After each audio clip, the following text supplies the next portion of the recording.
A full-grown elephant eats up to 300 pounds of food a day. It doesn't take a day off. It doesn't care if attendance is down because of rain. Multiply that by every animal in your collection, and you start to understand why fewer than 10% of the roughly 2,800 licensed animal exhibits in America ever reach the industry's top accreditation standard. Most don't fail because they don't love animals. They fail because they didn't understand the math. So, let's do the math nobody shows you before you buy the land. You picture it the way every nature documentary intro sells it to you. Kids pressed against the glass watching a tiger pace, a giraffe eating out of your hand at feeding time, your name on a donor wall by the front gate. What almost nobody pictures is a $400,000 a year feed bill that doesn't shrink in the off-season, a veterinary invoice that can run $5,000 in a single afternoon for one animal, and an accreditation body that can shut your gates if a single enclosure falls short. By the end of this, you'll understand exactly why a zoo is one of the only businesses on Earth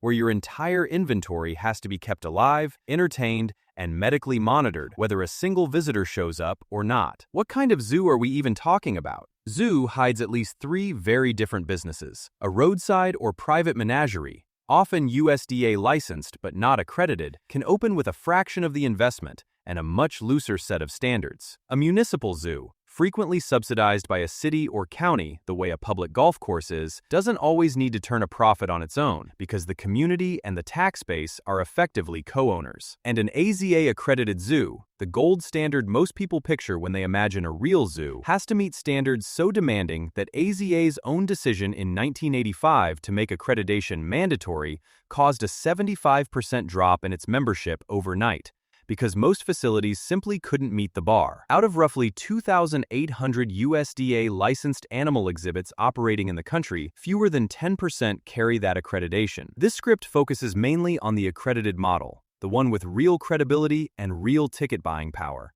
because that's also the one with the real costs, the land and the buildings, before a single animal arrives. A serious zoo needs real acreage, not because animals demand it out of luxury, but because modern welfare standards require enclosures large enough for animals to express natural behavior, plus visitor paths, parking, a veterinary hospital, and back-of-house support buildings that guests never see. A single major habitat, the kind built for an elephant herd or a big cat exhibit, routinely runs into the millions of dollars once you account for structural barriers strong enough to contain a 12,000-pound animal, climate control for species that didn't evolve for your local winter, secondary containment in case a primary barrier fails, and specialized flooring that won't destroy an animal's joints over a decade of pacing. Multiply that by every major exhibit a real zoo needs to be taken seriously: lions, elephants, primates, an aquarium wing, a reptile house, and construction alone can run into the tens of millions before the ticket booth is even built. Then comes everything a visitor never thinks about: a veterinary hospital with surgical equipment scaled for everything from a hummingbird to a rhino, a quarantine facility, because every new animal has to be isolated and monitored before it's introduced to the existing collection, protecting both the new arrival and everyone already there. A commissary kitchen, essentially an industrial food prep facility, because zoo animals eat specialized diets that have to be prepared fresh, portioned by species, and delivered on a schedule that doesn't bend for holidays or staff shortages. The animals themselves are not a one-time purchase. Here's the detail that catches new owners off guard the hardest. You don't really buy zoo animals the way you buy equipment. Most modern, accredited zoos acquire animals through breeding loan agreements and cooperative species survival programs coordinated between institutions, not simple cash purchases, precisely because so many species are endangered and tightly regulated. That sounds like it should save money. In practice, it replaces a purchase price with an ongoing web of obligations, transport costs, facility requirements dictated by the loaning institution, and breeding program commitments that can require you to build or modify an enclosure on someone else's timeline, not yours. And once an animal is in your care, it is a permanent, non-negotiable operating cost for the rest of its life, which for many zoo species is measured in decades. An elephant can live 60 to 70 years in human care. A large tortoise can outlive you. There is no version of zoo ownership where a struggling animal becomes a struggling line item you simply discontinue. Feeding a collection that never stops eating. Animal feed is one of the largest and most inflexible recurring costs in this business. And unlike a restaurant that can shrink its food order on a slow week, a zoo's feed bill is set by biology, not by attendance.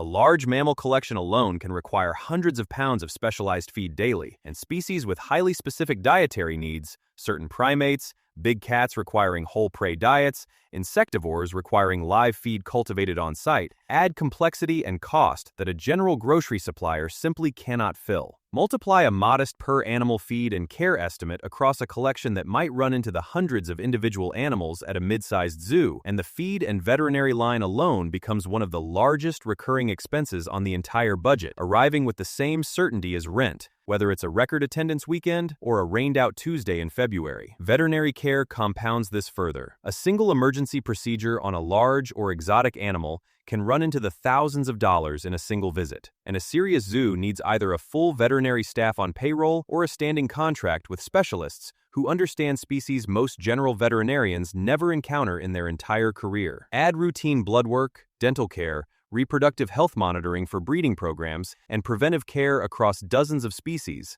and veterinary spending alone can rival what a mid-sized company spends on its entire human workforce's health insurance. Staffing a zoo takes more than keepers with buckets. A functioning zoo needs animal keepers assigned by species expertise, because the skill set for a primate keeper and a reptile keeper barely overlaps. It needs a veterinary team, a nutrition specialist to formulate species-appropriate diets, groundskeepers maintaining acres of public and animal space, education staff running school programs that are often a core part of a nonprofit zoo's mission and grant funding, and a full visitor services operation, ticketing, gift shop, food service, security, that functions like its own hospitality business layered on top of the animal care operation. Payroll across all of these specialized roles is one of the largest line items on the budget, and unlike a retail business, you cannot simply cut hours during a slow season because the animals still need to be fed, monitored, and cared for on exactly the same schedule, regardless of how many guests walked through the gate that day. How a zoo actually makes money. Ticket revenue forms the obvious base, and it varies enormously by zoo size and city, from modest, single-digit or low double-digit admission at smaller municipal facilities to premium pricing at major metropolitan zoos. But ticket sales alone rarely cover a modern zoo's full operating cost, which is why every successful zoo layers on several other revenue streams. Memberships convert casual visitors into recurring annual revenue and are often actively promoted specifically because they smooth out the seasonal swings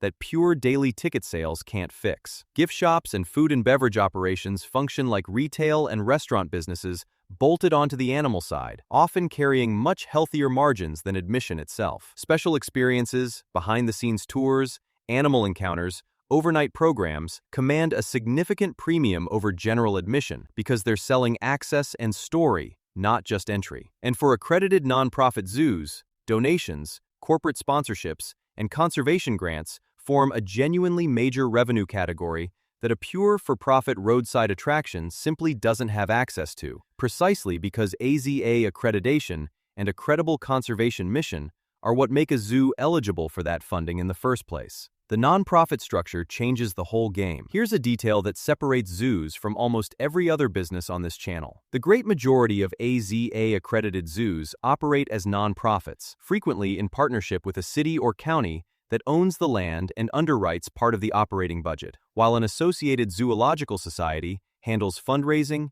membership, and often day-to-day operations. That structure isn't an accident. It's a direct response to the economics we just walked through. A zoo whose costs are driven by biology rather than customer demand, and whose highest and best use includes a genuine conservation and education mission, is far better suited to a model that can accept donations and public subsidy than to a pure profit-maximizing private ownership structure. Very few investors are lining up to own a business where the biggest expense line grows, whether or not anyone buys a ticket. Insurance and liability nobody budgets for correctly. Liability insurance for a facility that houses animals capable of seriously injuring or killing a person is its own specialized category, and it isn't optional the way it might be for a lower-risk business. A zoo needs coverage for visitor injury, for keeper injury during animal handling, for the catastrophic scenario of an animal escape, and for general property coverage across a campus that often includes structures far more expensive to rebuild than a typical commercial building because of the specialized containment engineering involved. Premiums reflect all of that risk, and they climb further for any facility housing dangerous species,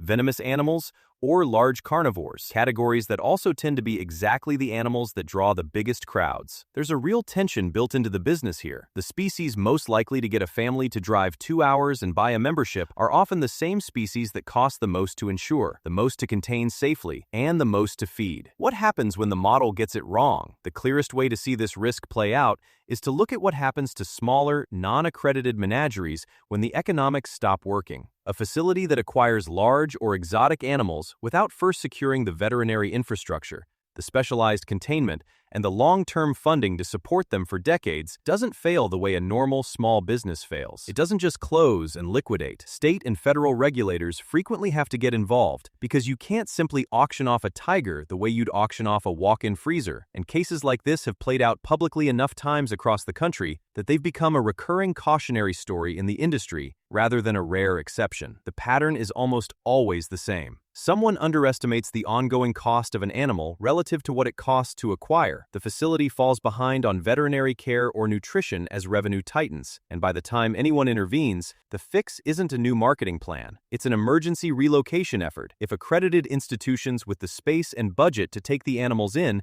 can even be found in time, when the money runs out, the animals don't leave. This is the risk that makes zoo ownership genuinely unlike almost any other asset on this channel. When a restaurant fails, you liquidate the equipment and walk away. When a zoo fails financially, you still have a living collection of animals, some of them federally protected, some of them decades from natural death, that cannot simply be sold off or abandoned. Struggling zoos and menageries across the country have faced exactly this scenario, where declining revenue collides with a fixed, non-negotiable cost base, and the resolution isn't a simple bankruptcy sale. It's a slow, expensive process of relocating animals to other accredited institutions if space and funding can be found. Precisely because no other business on this channel carries a moral and often legal obligation to its own inventory the way a zoo does. That obligation is exactly why accreditation bodies scrutinize a zoo's financial stability as closely as its animal care standards. A zoo that can't demonstrate it can fund its collection long-term is treated as a welfare risk, not just a business risk. The honest version. A zoo is a business where your single largest cost doesn't respond to demand, doesn't take a slow season, and in many cases outlives the ownership structure that built the place. You're not managing inventory. You're managing decades-long commitments to individual living animals, layered under one of the most demanding accreditation systems of any industry covered on this channel, where fewer than 1 in 10 licensed facilities even clears the bar. Run well, with a diversified revenue base across admission, membership, retail, and genuine conservation funding, inside a nonprofit structure built specifically to absorb costs that don't track ticket sales, a zoo can be a genuinely durable community institution. Run on the assumption that it behaves like any other attraction business, where you can simply cut costs in a slow month, and you'll find out the hard way that the elephant still needs its 300 pounds of food today, regardless of what the gate looked like this weekend.